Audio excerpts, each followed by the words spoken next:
네, 오늘 저녁에 우리에게 주시는 하나님의 은혜의 말씀은 이사야서 29장 15절에서 24절의 말씀입니다. 29장 15절에서 24절의 말씀 다 같이 합독하도록 하겠습니다.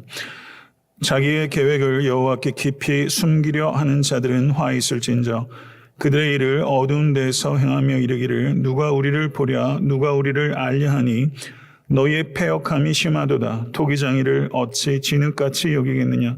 지음을 받은 물건이 어찌 자기를 지은 이에게 대하여 이르기를 그가 나를 짓지 아니하였다 하겠으며 빚음을 받은 물건이 자기를 빚은 이에게 대하여 이르기를 그가 총명이 없다 하겠느냐. 오래지 아니하여 레바논이 기름진 밭으로 변하지 아니하겠으며 기름진 밭이 숲으로 여겨지지 아니하겠느냐. 그날에 못 듣는 사람이 책의 말을 들을 것이며 어둡고 캄캄한 데에서 맹인의 눈이 볼 것이며 겸손한 자에게 여호와로 말미암아 기쁨이 더하겠고 사람 중 가난한 자가 이스라엘의 거룩하신 이로 말미암아 즐거워하리니 이는 강포한 자가 소멸되었으며 오만한 자가 그쳤으며 죄악의 기회를 엿보는 자가 다 끊어졌음이라.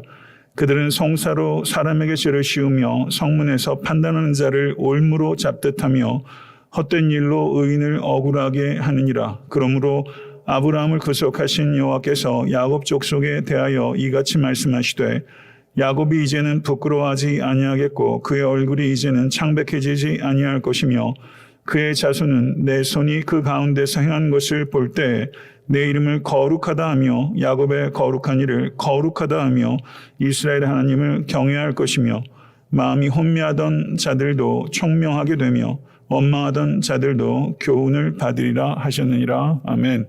하나님의 말씀입니다. 네, 수요 예배 이렇게 또 예배당에 이렇게 한결같이 예배드리신 성도님들 정말 축복합니다. 저에게 많은 격려가 됩니다. 그리고 가정에서 또 이렇게 온라인을 통해서 같이 정시에 같이 예배드리는 모든 사랑하는 권속들도 지금 누가 예배드리시는지 저는 알 수 없지만 정말 감사하고 축복합니다. 예배를 통해서 하나님의 깊은 임재와 또 진리를 맛보시는 놀라운 축복을 경험할 수 있게 되기를 간절히 소망합니다. 이사야서 28장 1절부터 33장 24절까지가 유다의 임할 6가지 화에 대해서 선포하는 단락입니다. 오늘 본 말씀 이사야서 29장 15절에서 24절의 말씀은 그 6가지 화들 가운데 세 번째 화에 대한 선포입니다. 오늘 본 말씀은 두 개의 단락으로 구성되어 있습니다. 15절에서 16절, 17절에서 24절까지입니다.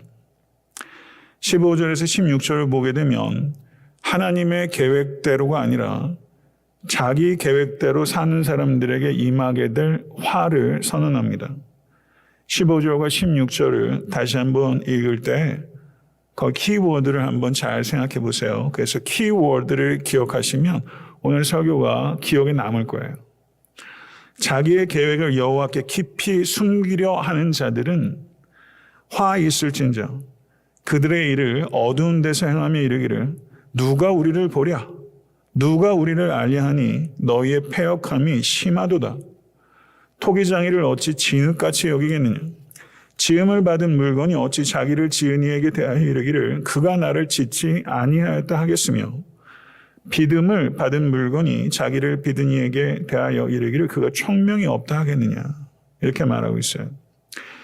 자기의 계획을 여호와께 깊이 숨기려 하는 자.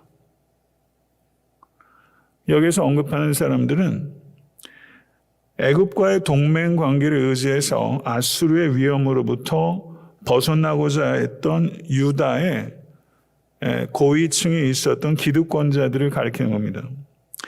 이 사람들은 외교 정책을 담당하던 사람들이었습니다. 그래서 이 사람들은 하나님을 의뢰하고 하나님을 의지하지 않고 애굽을 의지했습니다. 애굽을 의지해서 아수르와 대항해서 안전을 추구하려고 하던 사람들입니다. 이들은 깊이 숨기고 어두운 데서 행하는 특징을 가지고 있는 사람들입니다. 그래서 누가 보랴, 누가 알랴. 이 말은 하나님께서 보지 않으시고 하나님께서 모르신다라는 망상을 나타내는 것이죠. 이와 같은 이들의 망상에 대해서 하나님께서는 패역함이 심하도다 라고 그들에게 말씀합니다. 여기서 패역하다는 것은 모든 것을 이치나 도리에 어긋나게 뒤집어서 생각하고 행하는 사람들입니다. 패역함은 모든 죄된 인간의 공통점이며 특별히 지금 우리가 살고 있는 이 시대가 바로 패역한 시대라고 할 수 있습니다. 뒤집어 생각하고 뒤집어 행동하는 것입니다. 하나님께서는 이 땅에 질서를 세우신 줄로 믿습니다. 하나님께서 세우신 질서는 창조 질서, 도덕 질서, 영적 질서입니다. 근데 세상 사람들은 이 모든 질서를 다 뒤집으려고 합니다. 그래서 토기장이를 진흙이라고 여기고 하나님의 창조를 거부하고 그리고 우리를 빚으신 이가 우리를 아는 총명이 없다라고 패역을 저지르는 것입니다. 그래서 여호와 하나님의 지위도 주권도 지혜도 부정하는 것입니다. 그 죄된 인간들은 끊임없이 하나님께 책임을 전가하고 끊임없이 하나님의 영광을 탈취합니다. 인간은 하나님께서 하시고자 하는 일을 분별하고 그 일에 헌신하려고 하지 않고 하나님께서 하셔야 하는 일을 주장합니다. 한마디로 말하면 하나님을 경외하는 것이 아니라 하나님을 조정하려고 하는 것입니다. 사랑하는 성도 여러분, 우리들의 태도는 어떠합니까? 하나님을 경외합니까? 아니면 하나님을 조종하려고 하고 있습니까? 정말로 하나님께서 보고 계시고 정말로 하나님께서 아신다는 의식을 가지고 매 순간을 살아오고 계십니까? 하나님께 숨길 수 있다고 생각하면서 우리도 어두운 곳에서 행할 때가 있지 않습니까? 갈수록 세상에 무신론이 독버섯처럼 퍼져나갑니다. 과학과 신앙의 관계가 갈등과 긴장 관계에 있습니다. 과학은 무엇입니까? 예증을 할 수 있을 때 과학이라고 하는 것입니다. 신이 있다 없다 이건 오랜 철학적 주제입니다. 신이 있는 것 우리가 과학적으로 증명할 수 없습니다. 신이 없는 것 과학적으로 증명해내지 못합니다. 무신론은 과학적 주장이 아니라 종교적 신념인 것입니다. 세상에 있는 사람들은 이론적 무신론자입니다. 그러나 교회 안에는 실천적 무신론자들이 많이 있습니다. 우리는 어떠합니까? 실천적 무신론자라는 사람들은 입으로는 하나님의 존재와 역사를 시인하면서도 실제 자신의 삶 속에서는 하나님이 없는 것처럼 사는 사람들입니다. 그래서 실질적으로 교회에 큰 위해가 되는 사람은 세상에 있는 이론적 무신론자가 아니라 교회 안에 있는 실천적 무신론자들이라고 할 수 있는 것입니다. 사랑하는 성도 여러분, 부디 우리 모두의 삶 속에서 우리의 말 속에서 하나님의 임재와 하나님의 성품과 하나님의 능력이 명확하고 강력하게 선포될 수 있게 되기를 간절히 축원합니다. 두 번째 단락은 17절에서 24절인데요. 거기에 보게 되면 갑자기 하나님께서 미래의 구원과 회복에 대해서 하나님의 계획을 말씀하세요. 진실한 회개와 믿음이 있으면 하나님의 심판이 하나님의 구원으로 이어지게 된다고 약속하십니다. 믿으십니까? 17절의 말씀을 한번 보세요. 오래지 않아 레바논이 기름진 밭으로 변하지 아니하겠으며 기름진 밭이 숲으로 여겨지지 아니하겠느냐. 이게 무슨 뜻이에요? 조금 아리송해요. 그래서 학자들도 이런저런 의견이 있어요. 레바논에 가보셨어요? 레바논이 백향목으로 유명하지 않습니까? 여기서 말하는 하나님의 뜻은 하나님께서 엄청난 변화를 일으키신다는 거예요. 레바논이라고 말하는 이 단어가 의미하는 것은 아무것도 자랄 수 없는 레바논의 높은 산지의 황무지를 나타내는 것으로 보여요. 그럼 황무지가 기름진 밭이 되고 그런 일이 일어날 수 있어요? 기름진 밭이 또 무성한 숲이 된대요. 엄청난 변화죠. 황무지가 기름진 밭이 되고 그 밭이 울창한 숲이 된다면 그 땅이 완전히 갈아엎어져야 되는 거예요. 완전히 영원히 기경이 일어나야 완전한 변화가 나타나게 되는 것이죠. 사랑하는 성도 여러분, 우리들의 삶의 영역에도 우리들의 영혼에도 이렇게 황무지가 생길 때가 있어요. 근데 그와 같은 황무지가 기름진 밭이 되고 숲이 되는 이와 같은 화학적 변화, 획기적 변화가 정말 여러분의 삶과 제 삶에 우리 교회 위에 이 땅에 임할 수 있게 되기를 간절히 소망합니다. 하나님께서만 일으키실 수 있는 변화입니다. 이 변화를 사모하고 이 변화를 위해서 성령님을 구하고 말씀을 순종할 수 있는 우리 모두가 될 수 있게 간절히 소망합니다. 18절을 보게 되면 개인적 변화, 19절은 영적인 변화, 그리고 20절에서 21절은 사회적 변화를 표현하고 있어요. 하나님께서 주시는 변화는 개인적인 영역에서만 국한되는 게 아니라 전인적인 변화가 일어나고 그 변화가 사회적 변화로까지 일어납니다. 이건 같이 가는 거예요.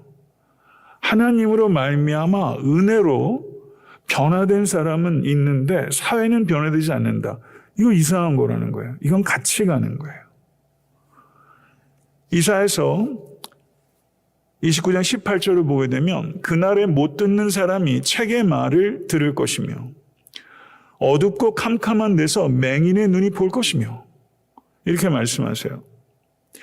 이사야서 29장 10절에서 11절을 보게 되면 닫힌 책과 감긴 눈이라는 은유가 나와요. 닫힌 책, 감긴 눈. 근데 18절을 보니까 열린 책과 열린 눈의 은유가 나타나요. 이 두 가지가 대조가 되죠. 사랑하는 성도 여러분, 책을 좀 여세요. 그리고 열어야 될 최고의 책은 성경책인 줄 믿습니다. 성경책을 열면 하늘이 열린다. 믿으세요? 올 한해 성경 일독 꼭 하십시오. 이독하면 더 좋고요.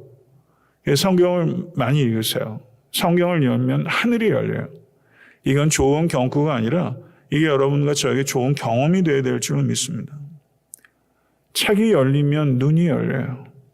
성경이 열리면 영안이 열려요. 이사야가 선언한 그 예언의 말씀, 그 심판의 말씀, 당대의 사람들이 듣지도 않고 보지도 않아요. 정말 들어야 하는 말들은 잘 안 들어요. 이게 참 희한한 노릇이에요. 요즘은 어때요? 당대의 사람들이 잘 듣지도 않고 보지도 않아요. 어떻게 보면 이것이 선지자의 숙명인 것 같아요. 그럼에도 불구하고 전하라 말씀하신 것이죠. 언젠가는 여기 말씀하시지 않습니까? 들을 것이며 보게 될 것이다. 하나님께서 약속하세요. 저는 그 언젠가가 여러분에게 지금이 될 수 있기를 원합니다. 눈이 열리고 귀가 열리는 거죠. 예수님께서도 그러시잖아요. 보고도 보지 못하고 듣고도 듣지 못하는 이들 깨닫지 못하느냐. 이렇게 말하면서 그렇게 귀 멀고 눈 먼 것에 대한 탄식들을 하시지 않습니까? 그 많은 가르침과 기적들을 보고 들으면서도 그냥 피상적으로밖에 하나님과 하나님의 나라에 대해서 깨닫지 못하는 제자들을 탄식하세요. 나는 정말 잘 듣고 잘 보고 있는지에 대해서 겸손하게 되돌아볼 수 있는 우리 모두가 될 수 있기를 간절히 소망합니다. 19절을 보세요. 거기엔 영적인 변화를 이야기하고 있어요. 겸손한 자에게 여호와로 말미암아 기쁨이 더하겠고 사람 중 가난한 자가 이스라엘의 거룩하신 이로 말미암아 즐거워하리니. 겸손하고 가난한 자가 되고 싶지 않습니까? 기쁨을 더하고 즐거움을 더한다라고 말씀하셨어요. 심령이 가난해지는 게 중요한 것입니다. 그렇죠? 여기서 겸손한 자라고 번역되고 있는 히브리어는 생존 경쟁에서 실패해서 사회의 제일 밑바닥을 살아가는 사람들을 가리키는 단어예요. 가난한 자라고 번역된 히브리어는 힘과 영향력이 있는 기득권층의 압제를 받는 사람들을 나타내요. 그러니까 하나님께서는 사회적으로 취약계층, 소외계층에게 기쁨과 즐거움을 더하시는 하나님이세요. 20절과 21절을 한번 보시기 바랍니다. 여기에 보게 되면 사회적 변화를 나타내고 있어요. 그러면 이 기쁨과 즐거움의 원인이 무엇인가 하는 것이 20절과 21절에 기록되어 있어요. 여러분과 저에게도 기쁨이 있어야 합니다. 주 안에서 항상 기뻐하라. 내 기뻐하는 원인이 무엇인지를 생각해야 돼요. 기뻐하는 원인은 20절과 21절에 기록되어 있습니다. 거기 보게 되면 이는 강포한 자가 소멸되었으며 오만한 자가 그쳤으며 죄악의 기회를 엿보던 자가 다 끊어졌습니다. 세 부류의 사람들이 언급되고 있어요. 강포한 자, 오만한 자, 죄악의 기회를 엿보던 자. 그들의 운명이 어떻게 됐어요? 소멸되었으며 그쳤으며 끊어졌다라고 말하고 있습니다. 그들은 송사로 사람에게 죄를 씌우며 성문에서 판단하는 자를 올무로 잡듯하며 헛된 일로 의인을 억울하게 하느니라. 강포한 자는 자신의 권력을 아무 제약도 없이 무자비하게 휘두르는 사람, 강포한 자입니다. 요즘 말로 하면 갑질하는 거죠, 갑질. 어감도 너무 싫어요, 갑질이라는 말. 저는 제가 한국에 있을 때는 그런 말이 없었는데 이런 말이 어느부터 생겨나기 시작하더라고요. 갑질. 어느 곳에 하든지 자기의 권력을 무자비하게 휘두르는 사람들이 있어요. 오만한 자는 도덕적 규범을 인정하지 않고 무너뜨리는 사람들이에요. 지금 이 세상에 규범이 어디 있습니까? 남녀 구분도 없애져가는 세상에 규범이 어디 있어요? 그런 건 없는 거예요. 다 캔슬링 하지 않습니까? 역사도 뒤집고 가치, 규범 다 뒤집어서 캔슬링하는 사회예요. 죄악의 기회를 엿보던 자들은 law and order, 법과 질서를 무너뜨리고 이득을 챙기는 사람들이에요. 우리 주변에도 너무 많지 않습니까? 이런 이들이 소멸될 것이며 그치게 될 것이며 끊어지게 될 것이다. 믿으십니까? 이것이 우리의 소망이에요. 이런 날이 오게 될 것입니다. 그래서 기뻐할 수 있는 거예요. 이런 자들이 세상을 다 가진 것 같지 않습니까? 세상을 이 사람들이 떡 주무르듯이 주무르잖아요. 우리가 알지 못하는 세계에서 이 사람들이 자기 마음대로 나라도 세계도 운영하지 않습니까? 영원히 이 사람들의 권세와 소유가 갈 것 같아요. 그런데 성경은 뭐라고 말합니까? 지속되지 못할 것이라고 우리에게 약속하세요. 이들의 삶은 의미가 없을 뿐만 아니라 열매가 없으며 오직 심판만이 기다리고 있다고 성경은 우리에게 약속하고 있는 것입니다. 이것이 우리의 소망이에요. 이러한 자들이 동속 고금을 막론하고 사회 최상층부를 형성하고 군림합니다. 그들의 강력한 카르텔이 있어요. 이들이 사용하는 아주 비열한 책략이 21절에 기록되어 있어요. 저는 이게 주전 700년, 주전 7세기의 예언서라고 느껴지는 게 아니라 저는 예언서를 볼 때마다 그냥 요즘 신문 보는 것 같은 느낌이에요. 어쩜 인간은 이토록 발전하지 못하나? 죄는 어떻게 이렇게 한결같은가? 여기에 보게 되면요. 송사로 사람에게 죄를 씌우면 성문에서 판단하는 자를 올무로 잡듯하며 헛된 일로 죄인을 억울하게 하느니라. 무고한 사람을 죄인으로 만드는 거짓 증언, 직장에서도 그런 일 없습니까? 거짓 무고에 당하는 적 없으세요? 성문에서 재판하는 재판관들에게 덫을 놓습니다. 덫을 놓는 사람들이 많이 있습니다. 정말 첨예한 이해관계, 이익관계, 경쟁사회에선 덫을 놓는 사람들이 있어요. 그 덫에 걸리는 순간 약점을 틀어 잡히게 돼요. 내 소신과 정직대로 살기가 어렵게 됩니다. 정당한 이유 없이 권리를 박탈해요. 힘으로 억압해요. 취약한 사람들을 보호하라고 사법체계를 만들고 사법기관을 만드는데 오히려 법이 사람을 보호하지 않고 법이 사람을 압제합니다. 이스라엘의 주된 문제는 바로 이와 같은 사회적 불의였어요. 이스라엘은 오랫동안 애굽에 종살이를 했음에도 불구하고 자신의 이익을 위해서 종족을 억압하고 착취하는 일에 전혀 주저함이 없었어요. 이것이 얼마나 하나님께 가증한 일이었는지 모릅니다. 애굽에서 종살이하던 것을 기억하라 라는 것이 출애굽하자마자 하나님께 주신 명령인데 이스라엘은 계속해서 이 문제에 있어서 죄를 범했던 것입니다.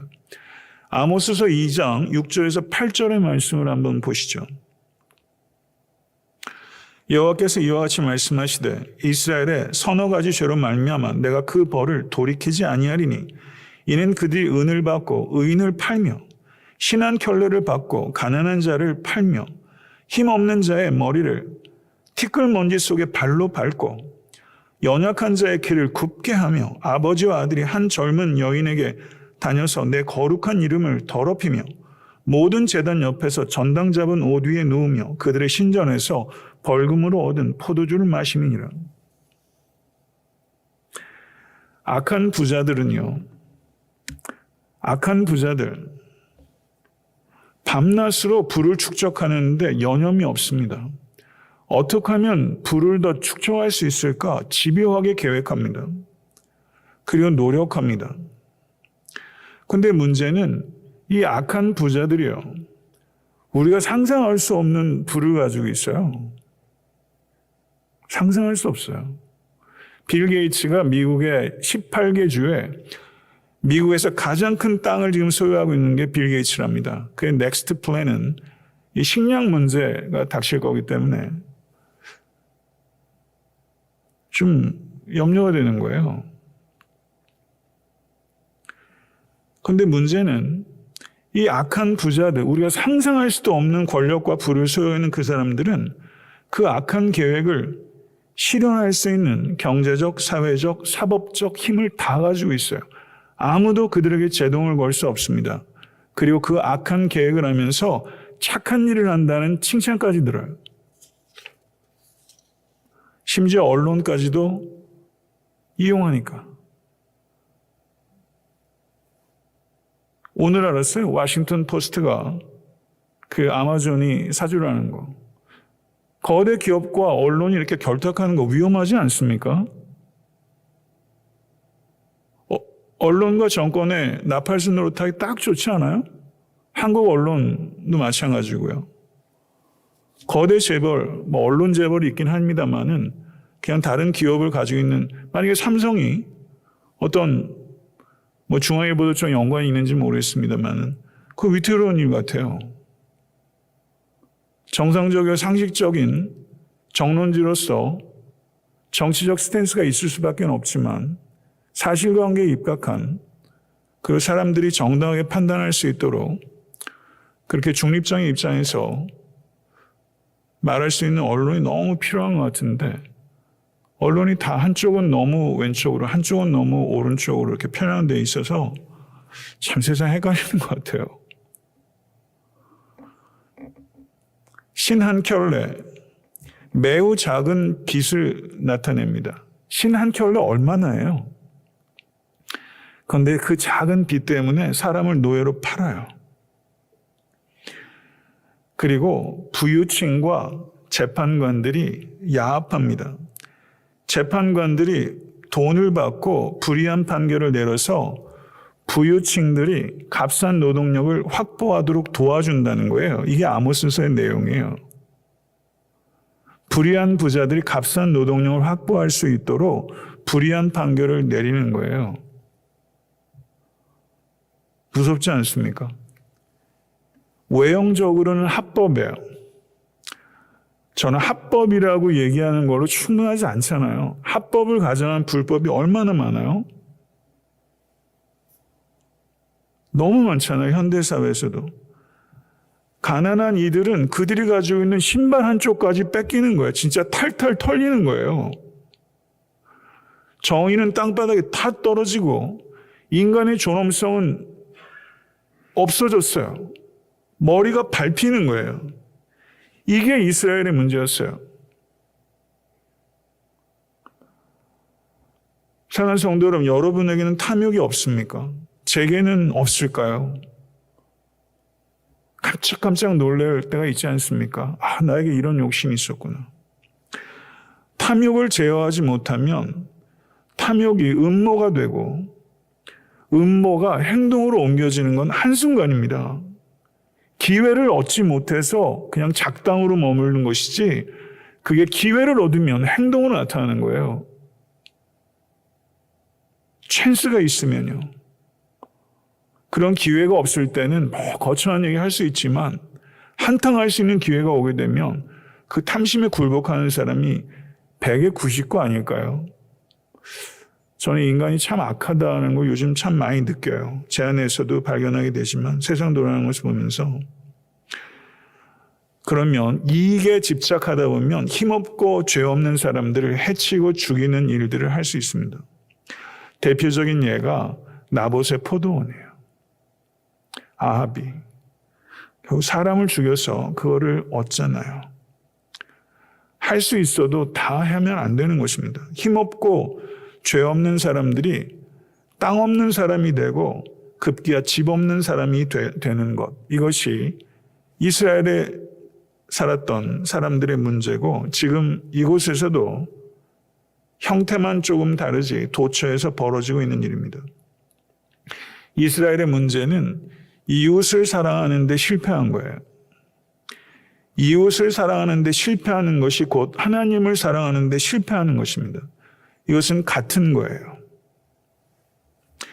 사랑하는 성도 여러분, 현대사회에서도 법조계가 얼마나 많은 병폐가 있는지 모르겠어요. 제가 법조계 현실들을 뭐 그냥 신문으로 좀 보는 거, 뭐 공수처를 만든다, 뭘 한다, 법들이 그냥 난무하잖아요. 정당한 공청회라든가 뭐 토론 과정도 없이 법이 얼마나 졸속으로 만들어집니까? 한국 사회도 미국 사회도 정말 엉망진창인 것 같아요. 법법자를 한번 생각해 보십시오. 법법자. 법법자가 물수변에 갈 것자입니다. 저도 그 생각을 못했어요. 법이 뭐냐면 물처럼 흘러가는 거예요. 물처럼 흘러가는 거스르지 않는 사회 규범이에요. 그런데 요즘 만들어진 많은 입법들이 법이 거꾸로 가요. 천륜과 인륜에도 부합하지 않아요. 법이요. 그런 법들이 남발하고 있지 않습니까? 특별히 이 젠더 이슈에 관계돼서는 저는 요즘은 너무 불편한 거예요. 이게 진보 보수의 문제입니까? 이건 성경적 가치의 문제죠.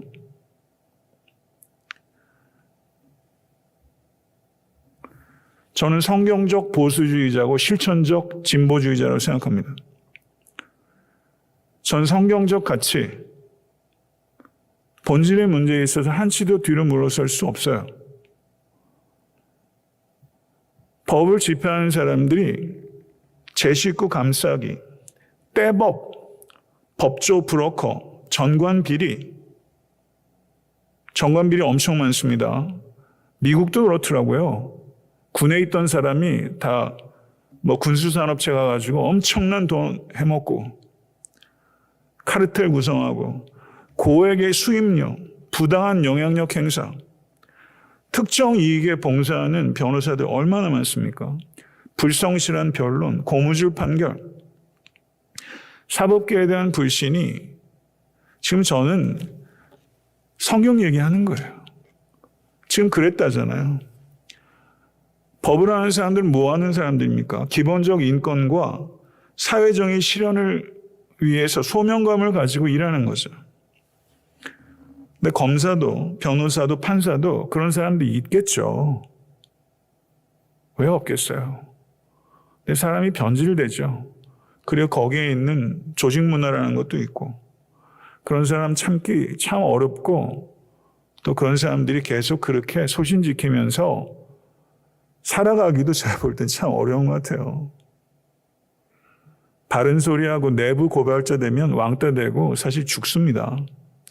세상이 그런 것 같아요. 법비라는 말 들어보셨습니까? 법비. 비가 이게 도둑놈이라는 뜻이랍니다. 법비. 공익을 위해 일하지 않고 사익을 위해 불의도 마다하지 않는 도적 같은 사람들을 법비. 법꾸라지라는 말 들어보셨어요? 법의 허점을 이용해서 나쁜 짓을 하고도 요리조리 빠져나가는 사람. 법기술자라는 말 들어보셨습니까? 결론을 먼저 정해놓고 그 결론을 맞추기 위해서 법리를 구성하는 기술자예요. 법기술자.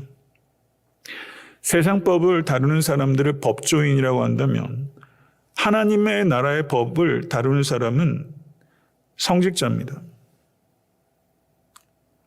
선지자, 목회자, 교사들은 하나님의 나라의 법, heavenly law를 다루는 사람들이에요. 고대 사회나 현대 사회나 동서고금을 막론하고 부유한 자들과 법조인들이 결탁합니다. 그런데 부유한 자들과 법조인들만 결탁하는 게 아니라 부유한 자들과 거짓 선지자들도 결탁합니다. 부유한 자들과 목회자들이 결탁합니다. 그래서 영적 리더들이 행악하는 자들의 범죄를 정말 목에 칼이 들어와도 세례 요한처럼 경고하는 것이 아니라 오히려 그들의 악한 행동들을 지지해주고 변호해주고 권장해주는 일들을 영적 리더들이 하는 것이죠. 그래서 영적 리더들이 사람들을 영적인 잠에서 깨우는 것이 아니라 영적인 혼미함으로 이끌어가는 것입니다. 이것이 유다의 문제였고 이것이 현대 기독교의 문제요. 이것이 우리들의 문제라는 것입니다. 현대 한국교회가 지금 코로나로 인해서 한국교회가 경험하고 있는 여러 가지 일들, 또 여기는 좀 상황이 다르지만 여러 선교단체들을 통해서 일어나는 집단 감염, 이게 기독교 단체인지 사업단체인지 알 수 없는, 그리고 한편으로는 교회를 싸잡아 매도하고 비난하는 것에 대한 불편함, 그리고 그렇게 이단과 사이비들이 만드는 사회적인 문제, 이런 것들에 대해서 참 성도 여러분들도 헷갈리고 마음 아프고 답답하실 거라고 생각해요.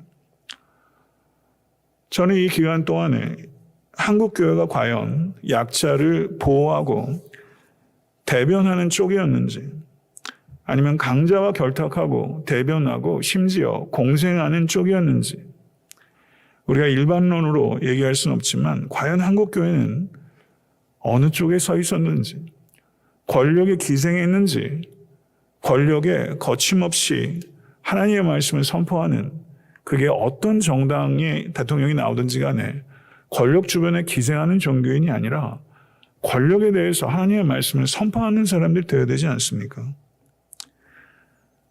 그러기 쉽지 않겠죠. 사랑하는 성도 여러분, 정말 이 시대를 우리가 탓하지 말고 시대를 분별하는 우리 모두가 될 수 있기를 간절히 소망합니다. 가지고 온 것도 없고 가지고 갈 것도 없습니다. 그렇지 않습니까? 코로나를 겪고 코로나에 걸려보니까 이게 그렇죠. 살고 죽는 문제가, 그렇죠. 가지고 갈 거 없잖아요. 가지고 온 것도 없고요. 그러면 탐심을 좀 다스릴 수 있으면 좋겠어요. 코로나19를 통해서. 탐심을 다스리고 이제는 이익을 위해서 살 것이 아니라 하나님의 디카이오스네 세우, righteousness of God, 하나님의 의를 위해서 살아가는 여러분과 제가 될 수 있게 되기를 간절히 소망하고, 그 결단이 오늘 말씀을 통해서 여러분과 저에게 있을 수 있기를 간절히 소망합니다. 22절에서 24절은 오늘 말씀의 결론부에 해당해요. 그러므로 아브라함을 구속하신 여호와께서 야곱 족속에 대하여 이같이 말씀하시되 야곱이 이제는 부끄러워하지 아니하겠고 그의 얼굴이 이제는 창백해지지 아니할 것이며 그의 자손은 내 손이 그 가운데서 행한 것을 볼 때 내 이름을 거룩하다 하며 야곱의 거룩한 일을 거룩하다 하며 이스라엘 하나님을 경외할 것이며 마음이 혼미하던 자들도 총명하게 되며 원망하던 자들도 교훈을 받으리라 하셨느니라. 하나님의 구속을 통해 그의 백성들이 거룩한 삶을 살게 되고 하나님의 진리에 대해서 받아들이는 태도가 변하는 것입니다. 하나님께서는 아브라함과의 언약을 결코 저버리시지 아니하신 하나님. 하나님께서는 다윗과 맺으신 언약도 잊어버리지 아니하시고 영원한 언약이라고 말씀하시고 확실한 은혜로 부어주신다고 이사야서 55장도 말씀하셨죠. 그리고 예수 그리스도 안에서 우리에게 새 언약을 주신 하나님. 언약을 주시고 기억하시고 지키시는 신실하신 하나님께서 여러분과 여러분의 삶 가운데 신실하신 하나님으로 동행하고 계심을 진실로 붙잡고 경험할 수 있게 되길 간절히 축원합니다. 그리고 우리들의 삶의 중심에 여호와 하나님의 거룩하심이 선포되기를 바랍니다. 이름이 거룩히 여김을 받으시오며 이것이 최초의 기도가 되어야 되지 않겠어요? 여호와 하나님의 이름에 대한 관심, 이게 우리의 기도의 중심이 되어야 되는 거예요. 하나님, 나의 삶의 중심에 여호와 하나님의 거룩이 나타나게 도와주시옵소서. 홀리니스에서 우리는 해피니스를 느낄 수 있어야 됩니다. 아무 목표와 계획이 없이 살아간다는 것 참 변덕스럽고 불안한 거예요. 그러나 우리에게는 목표와 계획이 있어요. 그 목표와 계획은 나의 목표와 계획이 아니라 하나님의 목표와 계획이에요. 그것이 여러분의 계획과 목표가 될 때 우리는 두려움을 잊어요. 자기 중심성을 벗어요. 자기 중심적인 사람들은 일을 자꾸 안 되는 쪽으로, 안 좋은 쪽으로 생각하게 돼요. 그게 자기 중심적이라서 그래요. 모든 걸 이렇게 부정적으로 생각하고 꼬고 안 좋은 쪽으로만 극단적으로 생각하는 것. 그거는 여러 가지 감정적 기제, 이런 문제를 떠나서 자기 중심성 때문에 그래요. 하나님이 중심이 되면 그런 쪽으로 생각하지 않아요. 인생에 참된 의미가 있잖아요. 하나님이 중심이 되면. 참된 깨달음이 와요. 아멘? 그러면 진리에 열려요, 사람이. 진리에 대해서 열려요. 마음도 열리고요. 감정도 열리고요. 그리고 진리에 대해서 열리면 진리에 대해서 순종하게 돼요. 아멘? 말씀 맺겠습니다. 하나님 앞에 숨길 거 없죠? 숨길 수 없잖아요. 숨지도 마세요. 아담은 숨었잖아요. 아담은 어디 있느냐? 숨을 수도 없고 숨길 수도 없어요. 우리 하나님 앞에 있어요. 아멘. 하나님께서 모든 것을 보시고 모든 것을 아세요. 믿으십니까?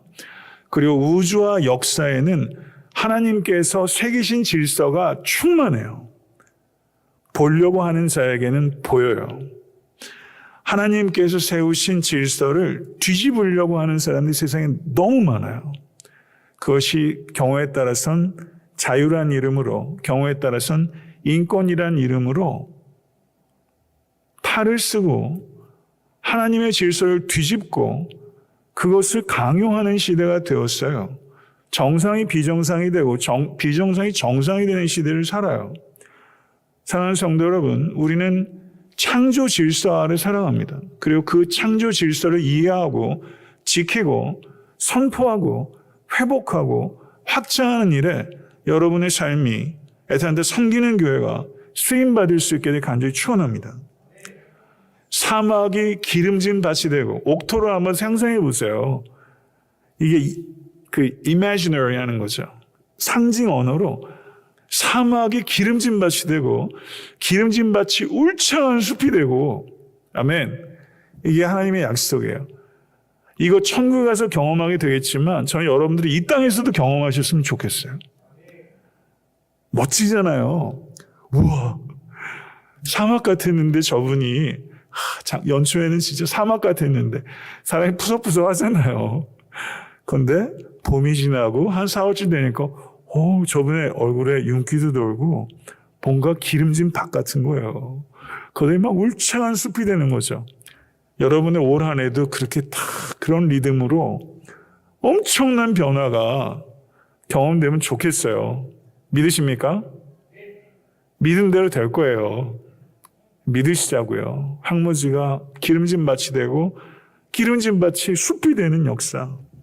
이거는 내 의지를 불살라서 되지 않아요.